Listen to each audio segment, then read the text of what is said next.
Hi, it's Darnell with Wave Recipes. Today I'm going to be making up some lemon blueberry donuts with a mixture of almond flour and whole wheat flour. I'm going to be using the Oster French door digital air fry oven to cook those up, and we'll see how it does. So let's get cooking right now. So this cook requires a good number of ingredients, and I'm going to go through the dry ingredients, then I'll go through the wet ingredients. I've got a cup of blanched almond flour. I've got a cup of whole wheat flour, 2 teaspoons of baking powder.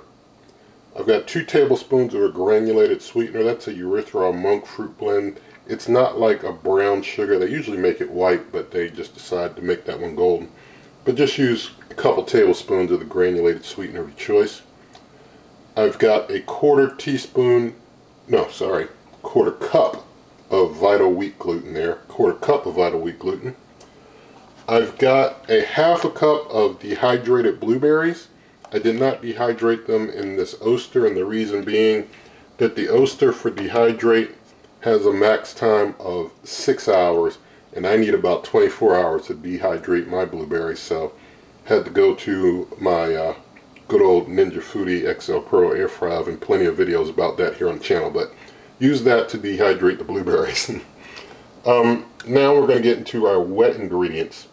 I'm going to be using 2 tablespoons of raw honey. I've got 3/4 cup of lemon juice. That'll give us the lemon flavor. Lord willing, the acid in the lemon juice won't kill the rise of the donuts too much, but we'll see what happens. I've got 1 teaspoon of vanilla extract, and the final ingredient is a 1/4 teaspoon of sea salt. So what I'm going to do, I'm going to start basically mixing the ingredients into the big bowl there, getting my batter mixed up. I'll bring you back for more once I've got that together.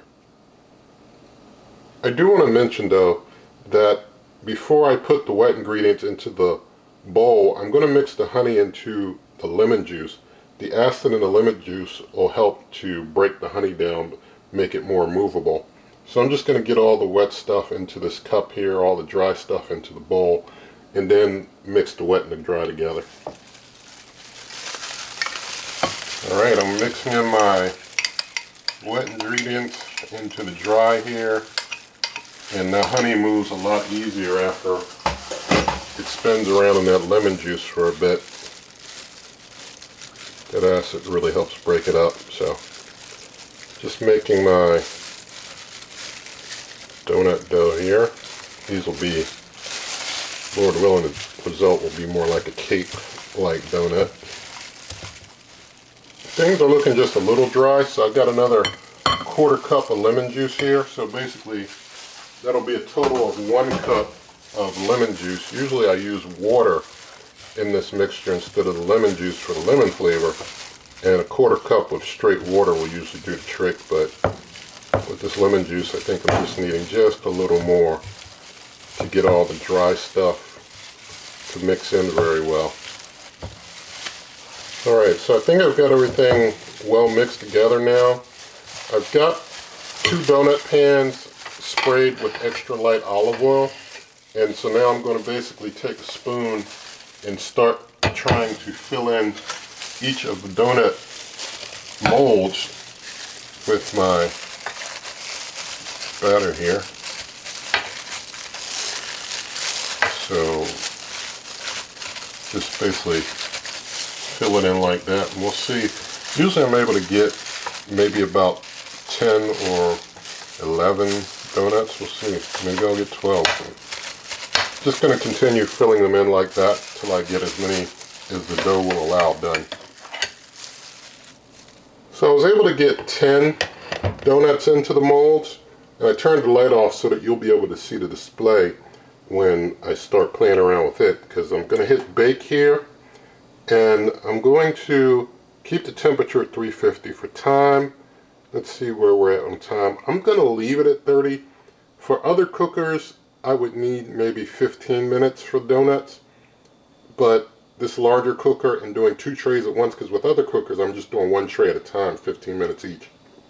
This bigger cooker, 2 trays at once, I'm not sure how much longer it'll take, but I do suspect it's going to take longer. So, or maybe it won't because the cooker does have a preheat. But I'm going to go ahead and hit start, let it go through its preheat. Once it's done preheating, we'll get them on in there. Alright, preheat is done. Opening things up. Going to put the 2 trays in. I've got a rack on the middle rack level. Good thing about this big cooker is I think I can get both these trays in. Or at least I thought I could. Let's see. Maybe I can do them like this. Yeah, they're like barely. Yeah, barely in, but in.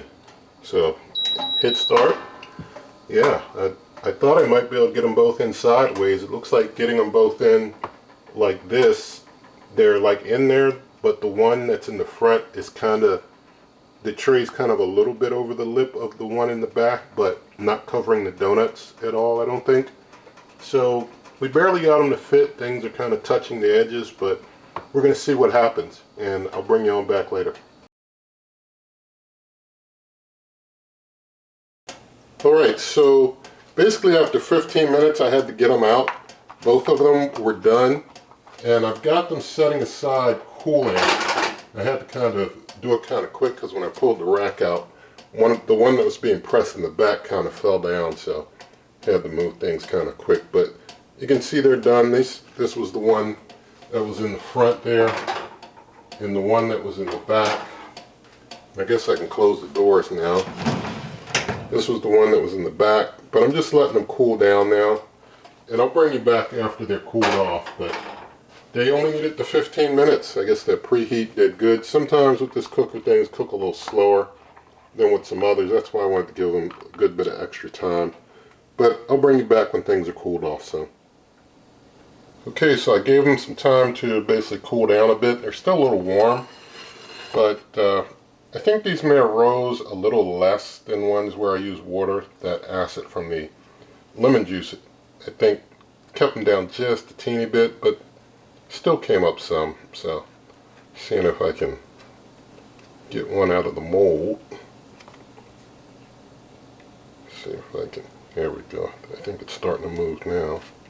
Alright, so there's one out of the mold. There's one there. You can see the front and the back. Set it on down there. You can see it on the plate. So let's go ahead and do a taste test and see how it tastes. So thank God for a homemade donut using some alternative from white flour type of flours. And let's go ahead and taste it.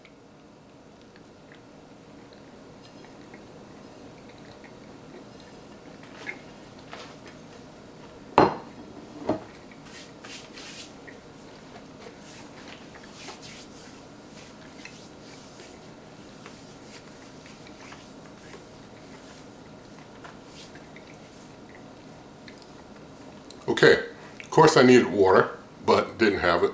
So make sure you have some water handy because you need it. But anyway, they taste good. Definitely a strong lemon flavor in there. I think it might just slightly, I mean, I can taste the blueberries when I bite into one, but I think it's not like I'm really tasting a lot of blueberry. I'm tasting a lot more lemon and a little blueberry, you know what I mean? I guess, you know, if you wanted to, you could maybe water down your lemon juice a little if you want it. But they taste good as is. It's just going to be a little more lemon than the blueberry in the flavor, but it's all good. Flavor profile is still good all the same. Cooker cooked things up in 15 minutes, a little faster than I expected on that one. It did knock it out, and so that's a good thing with being able to cook both pans at the same time. Basically every other cooker that I use, I have to use one pan at a time or put things on different rack levels if I want to cook things at the same time, not have both same time, same rack level.